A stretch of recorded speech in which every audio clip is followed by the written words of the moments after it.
Good evening, everyone. Nice to be here back at Northeastern again.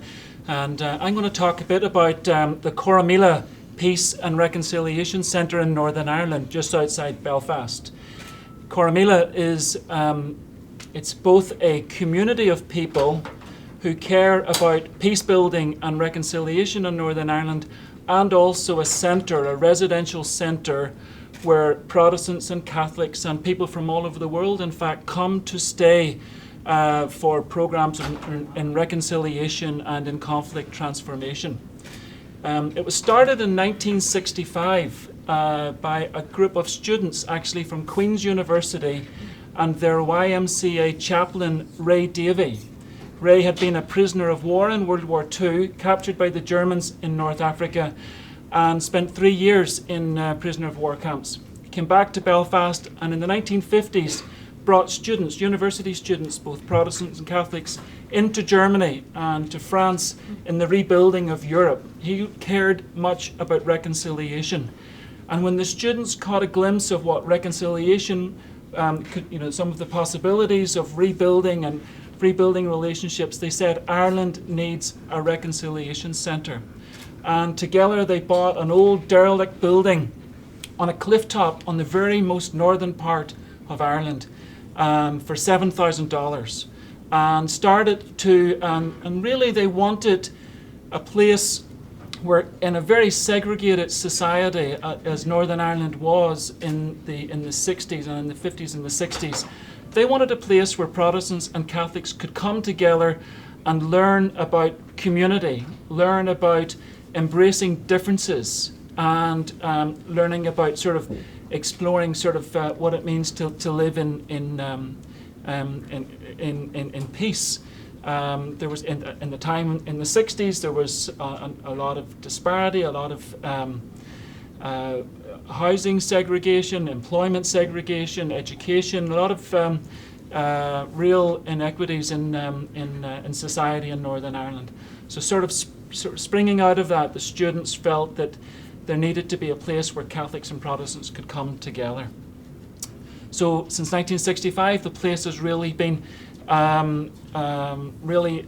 flourishing. It's been a safe place where victims and perpetrators have come together for reconciliation, where groups of Catholics and Protestants have met to talk about issues going on in the communities, and then people from all over the world come to visit.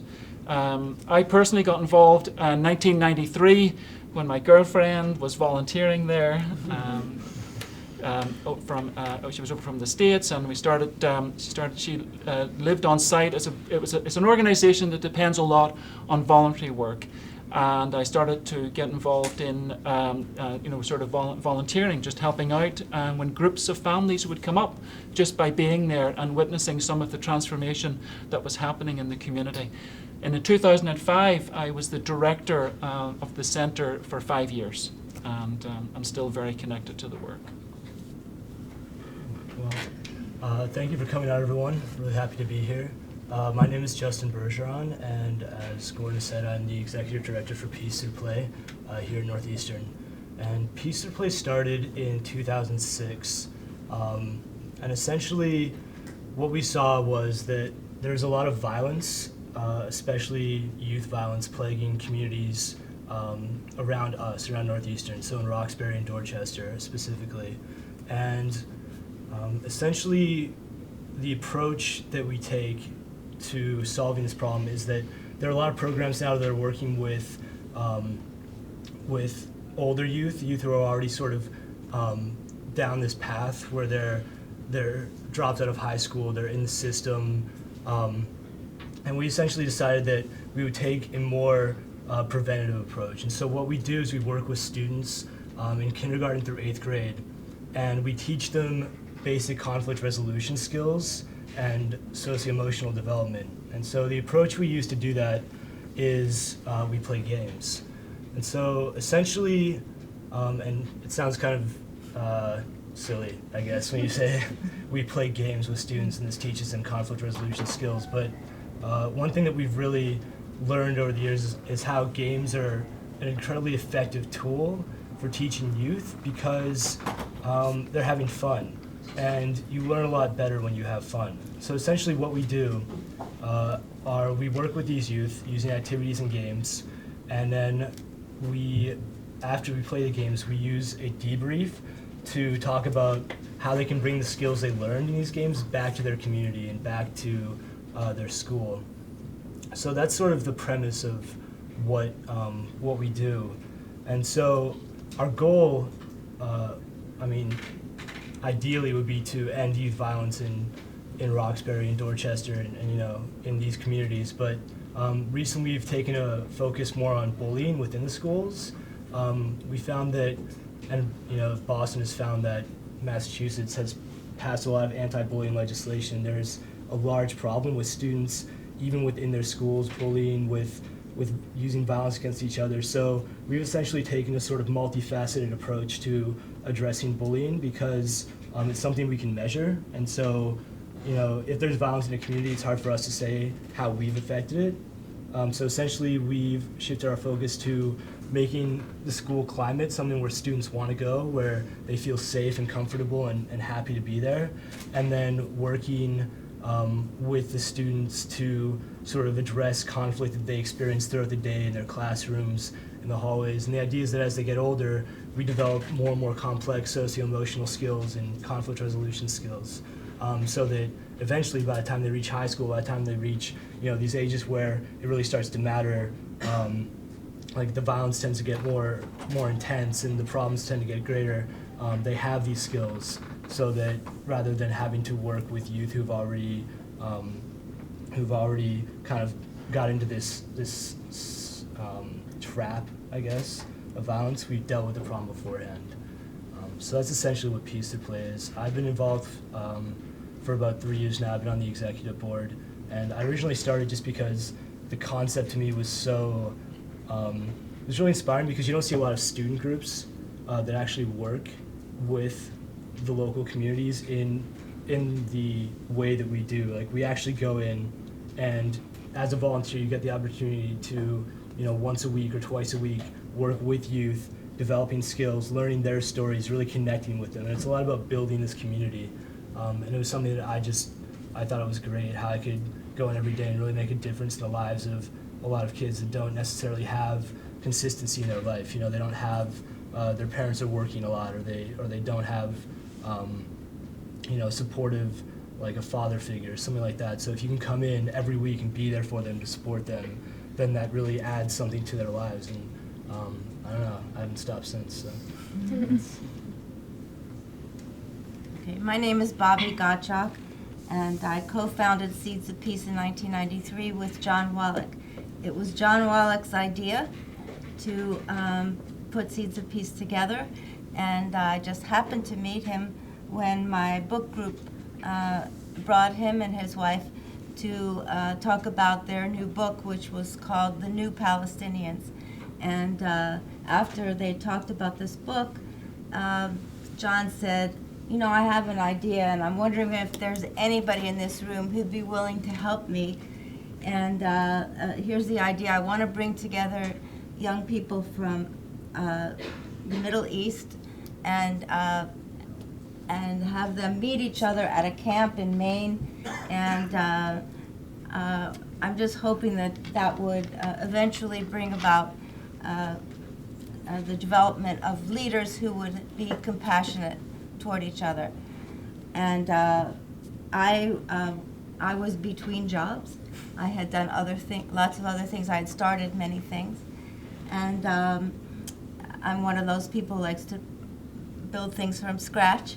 And so I told him, I'll help you a little bit.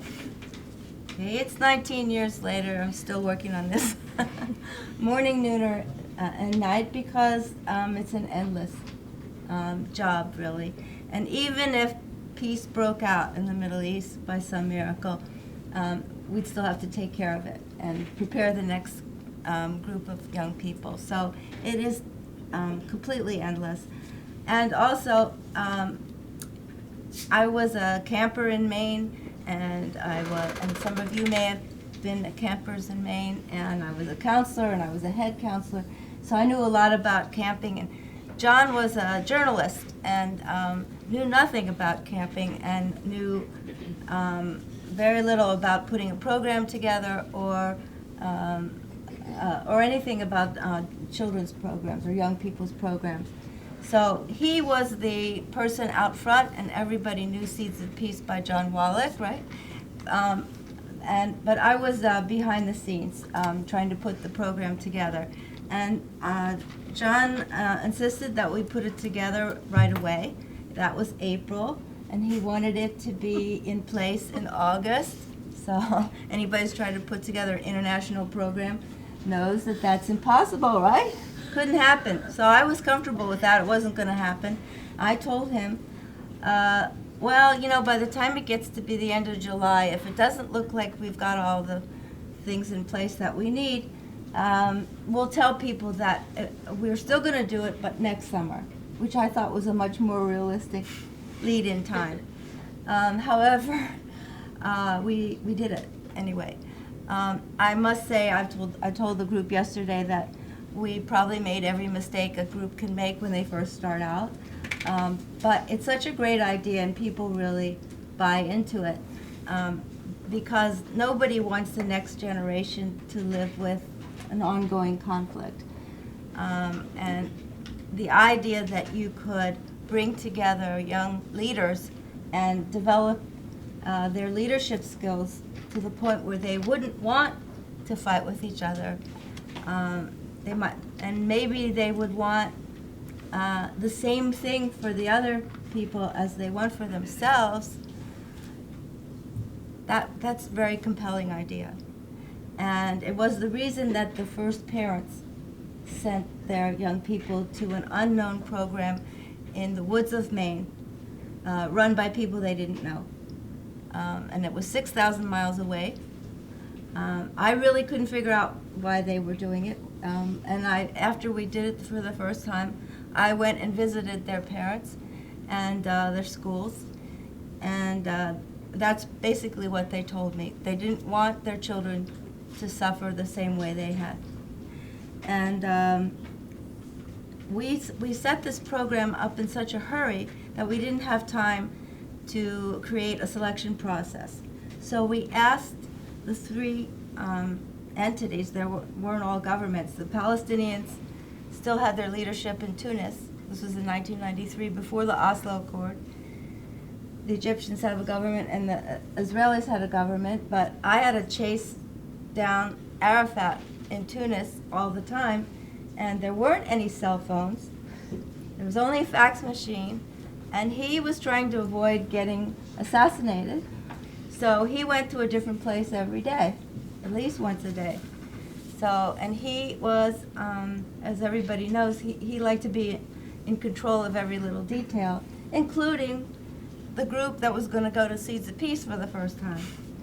So, but he did trust us because he trusted John Wallach. John had written a book about Arafat and had lived with him for a month, and he was okay with anybody who was working with John Wallach.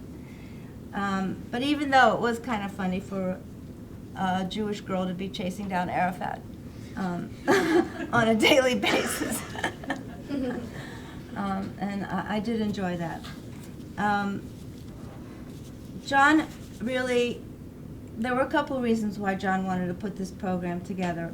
One was he saw that with the very first bombing of the World Trade Center, which was I think in January of that year, he immediately knew that the people behind that wanted us to live in fear. And wanted people in the Middle East to live in fear. And he wanted to eradicate that fear by bringing people together so they could see that the people on the other side of the conflict are human beings, just like them. And he knew that from personal experience because he had spent a lot of time with Israelis and Palestinians and Egyptians and Jordanians and everybody. He was the foreign editor of the Hearst newspapers. He had done many, many interviews with the world leaders.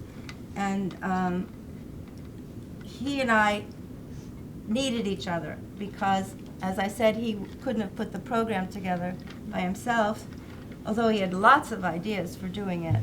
and some of them were really good. But I could not have picked up the phone as he did and call every world leader that we needed and ask directly for what we needed. And he came up with great ways of doing things. I think one of the funniest ones was asking people who would be providers of things, resources that we needed, like buses and food and camp and everything, and airlines, which that's a huge expense. He would tell them, if you will give us what we need for free the first year, then for the next 5 years, we will do business with you exclusively. And do you know they fell for that? He was very charismatic, and he could, I think he originated the elevator speech, because people getting off elevators would be writing checks or donating things. He was, and I say this because who you start an organization with, and many of you are probably dreaming of doing that, is very important. You've got to have people who are creative, of course, and have connections, but also you need people who know what's the structures that are needed. But one thing that really appealed to me about the program was that I thought I had had an experience that directly related to it. When I was an Earlham College student, as soon as we got to school, that's a Quaker school in Indiana, we were told that if we studied the Russian language and we got good grades, that in 2 years' time we could go to the Soviet Union for the whole summer. And I thought that was a really great opportunity. So I did study, and I did a lot of homework, and I also found out as much as I could about what had happened to my ancestors. My grandmother and her brother were the only ones who escaped from a pogrom, and my other grandparents wouldn't even tell me that much. It was so painful to them. So I studied as much as I could about what had happened to people in that area. And so then when I went on this trip, it just so happened we were placed in a camp for university students from the Kiev Polytechnic Institute. And I went with a lot of baggage from my family. You know, I was really upset with what had happened to my family, and it was also the height of the Cold War. We're talking about 1962, and the Cuban Missile Crisis occurred while we were there. And this was it was very unusual for American college students to travel to the Soviet Union. And in fact, I'm sure we were the only American college students traveling there. Yes. So a lot of eyes were on us. And we were only with Komsomol members, which was the youth core of the Communist Party. And so I was a little bit nervous. I was very nervous, actually. And I was also warned that as one of the few Jewish people on the group, that I would probably get targeted and tested by the police. So, and that happened to me. But while I was there, I made friends with the people who were in my bunk, and I've discovered I didn't have to blame them for what happened 2 generations before. That would be ridiculous. And then I really also thought about why we had an enemy and why they had an enemy. You know, countries have enemies for reasons. So that happened 30 years before I met John Wallach, but when he talked about the camp, that's why it resonated with me. So that's why I told him I would help him a little bit. Our hope is still that among the 4,603 young people who've been through Seeds of Peace already, plus the ones that are coming in the future, there will be leaders who will not only be compassionate, but will also be courageous. And hopefully that'll make a difference. I'm Janet Penn. I'm the founder and director of Youth Leaders Engaging Across Differences. And I really was struck with both Ronnie and Bobby. It sounds like very similar to me as well.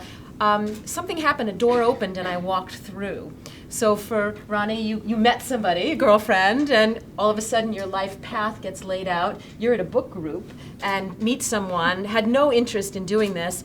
I was preparing to start a business as an artist when someone approached me and said, would I like to run a group with Jewish and Christian and Muslim teens? Honestly, never had I ever given it one thought. I had done nonprofit management for 30 years. None of it was anywhere near related. And I sat down with a friend and she said, well, you seem sort of interested. Why don't you try it? If it doesn't work out, you can go back and do your art. So here I am now, more than a dozen years later, having a door opened up randomly. I walked through it, and my life has been transformed along with the lives of hundreds of other youth. And I think it's sort of interesting how sometimes life, being open to the universe, is a really, really important thing. And I never could have known at that point that this would have occurred. So we actually started as a very different organization under the auspices of the Anti-Defamation League, the ADL, and worked under them for 3 years. We're really grateful for their seed funding, and decided to become independent. Originally a local program in a suburb halfway between Boston and Providence, and initially it was religious-based, and we've since transformed because we realize it's not really about religion. It's about how do we all live together. And religion is one lens that many of us see the world, but a lot of us don't see the world that way. And it's really about engaging all of our differences. And religion, for some, is one of those differences. So what we do is inspire and mobilize teenagers at the high school level to firstly reflect, who am I? And I think that's so important, and it's a task that often we don't do now in this age. We're all running around doing a million things. But what happens when I sit back and I reflect, like, what are my values and beliefs, and what does it mean to me to be a human being in the year 2011, and what matters to me, and where do I stand on various issues? And so it's an opportunity for young people on a regular basis to sit back and ask some of life's big questions. And one of the reasons I think that's important is that democracy really demands that we know who we are and that we have a point of view and we can stand by it. I know for myself, if there are 20 people around me and they all think something about an issue and I think something else, it's pretty hard to hold firm and say, well, actually, I disagree. But I think democracy demands that we know how to do that. And in order to do that, we need to reflect. So that's the reflection piece. The second piece is to connect. So, okay, I know who I am. I have a sense of myself and my values and what's important to me. How do I, the small town that we live in, people speak 15% of the people speak a language other than English in their homes. It's not that the community that people grew up in. It's really profoundly changed. And most of us now, certainly the Northeastern community is an example of that. People come from all walks of life, all different points of views. And what does it mean to connect to people that are different and really listen to understand? Because for me, the issue isn't can we all agree. We're never all going to agree about most important things in life. But the question for me is, how do I ask questions that seek to understand someone that has a different point of view? Not because then I'm going to say, okay, I agree, you're right, but what happens when I can see a person behind a position? And so I was reading something that a young woman wrote prior to a meeting that I came to meet with Gordon a year ago. And she talked about the difference between hearing and listening and how profound the difference is. That when I hear something, it's like, okay, it goes in one ear and out the other. I'm sort of thinking about what I want to say, as opposed to how do I ask a question that says, what does that mean to you? Or wow, really? You think that? What informs that? Because when I can do that, when I can connect in a deep way, I think some fundamentally really exciting things can happen. So reflect, who am I? Connect to somebody, and then act. Because ultimately it's not enough to just sit and talk. We need to say there's so much that's broken around us. How are we going to fix it? And in order to do those three things, I guess the thing that's most important to me is that the high school students themselves run all the programs, because adults tell kids what to do all the time. You sit in classes, they tell you what to study, what to learn, what facts to put back on the test. And how is Bridget going to be able to go on to university and to the workplace and really say, geez, I see a problem, I want to fix it, if she hasn't had the chance to really to do it, and so we provide lots of training, and I guess I can go into the training later, or now? You can say. Okay, so basically to do those things, to be functioning fully in this really culturally diverse society, it's not something that we can learn on a weekend. It takes a lot of skills, and it takes using the skills. And so we've developed 7 full days of training that we do with young people. And it's 3 skill sets: communication skills, talk a lot about clarifying questions. What does it mean? I think sometimes the question is more important than the answer. Forming a good question is not an easy thing to do. So often I think it's easy to put out a question, but really embedded in the question is a statement. I think I've certainly experienced that. So really figuring out, how do I listen to understand? How do I get in touch with the stereotypes that I hold about others in a way where I'm not going to feel ashamed or marginalized? And one of those days is called managing difficult discussions. So really getting in there and grappling with. And we use real life scenarios that the kids have experienced. And when you look at them, you go, really? This really happened to you? And what do you do? And playing it out. What would happen if you respond in this way? And really trying to think it through and grapple with that. The second set of skills is facilitation skills, because young people, I think, talk differently when there's people like me sitting in a circle and when they're by themselves. And also, when you're sitting in a class or when you're in a workplace environment and a conflict comes up or people are really disagreeing, nobody's there behind you saying, ask this question. You have to really be able to have a set of skills in your pocket so that it's not, that you don't feel intimidated, that you can really reach into your skill set and say, okay, wait a second, guys. Let's, and really try to, so there's 3 full days of facilitation training that we do. And then finally, organizing. Because when you see problems, how do you take that problem and say, okay, I have a vision, and turn it into goals and objectives? So writing a work plan, how do you write objectives and then figure out who's going to do what, how you're going to get from A to B, how are you going to, Bridget will talk in a minute about the kids run a 3-day diversity education conference here at Northeastern. These are 14 to some of them are 18 by the time the conference happens, and it's a 3-day conference. And so the kids have multiple work plans. As a work plan, well, I'll let you talk about that. But anyway, so it's this whole notion of what skills do you need to take an idea and turn it into action. And finally, I'll close with, I think it's really important that teenagers be given the opportunity to do it themselves. And if everything doesn't always work out, there's always an opportunity to debrief. But that it's the practice of these skills. It's ongoing, it's long term, it doesn't happen in a weekend. And that's what we provide. And we're in the process of looking to take it to scale and are doing a longitudinal study to look at what's the long-term impact. And I can talk more about that later. I'm particularly excited, and that's where Gordon and I have been talking a lot about how can the academy, the scholarship and praxis come together.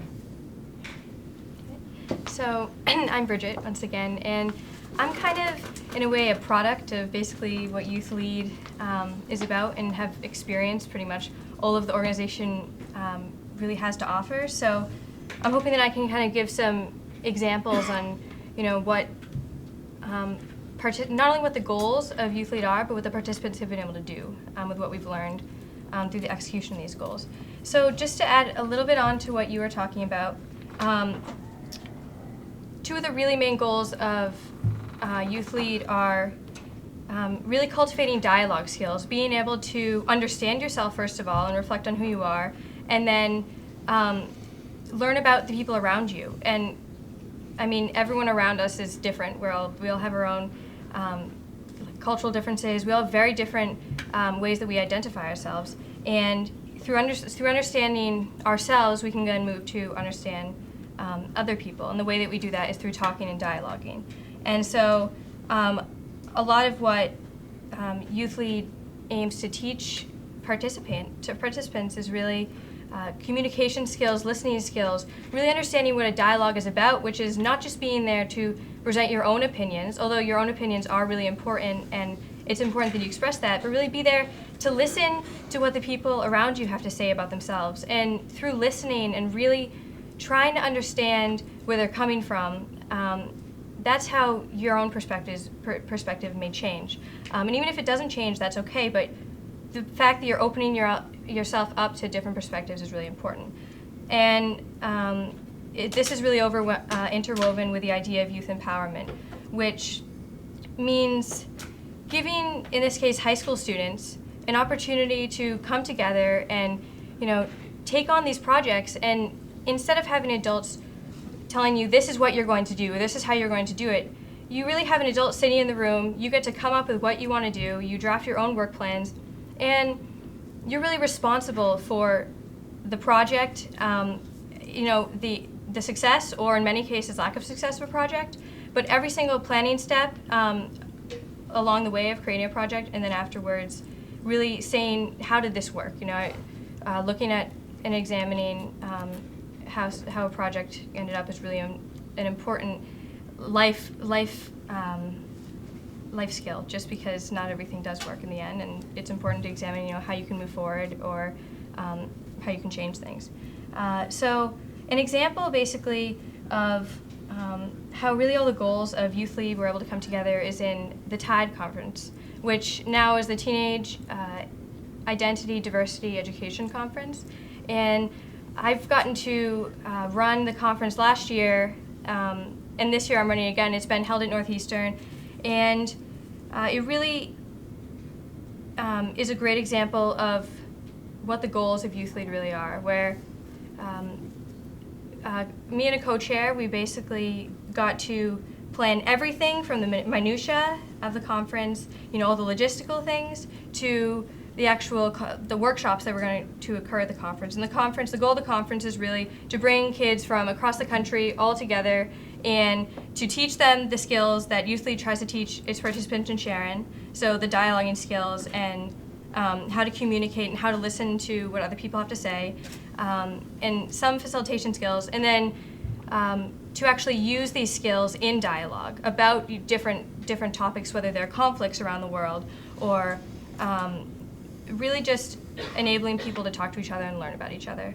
And so I got to be part of planning the conference, so planning all logistical things, planning the workshops, designing everything from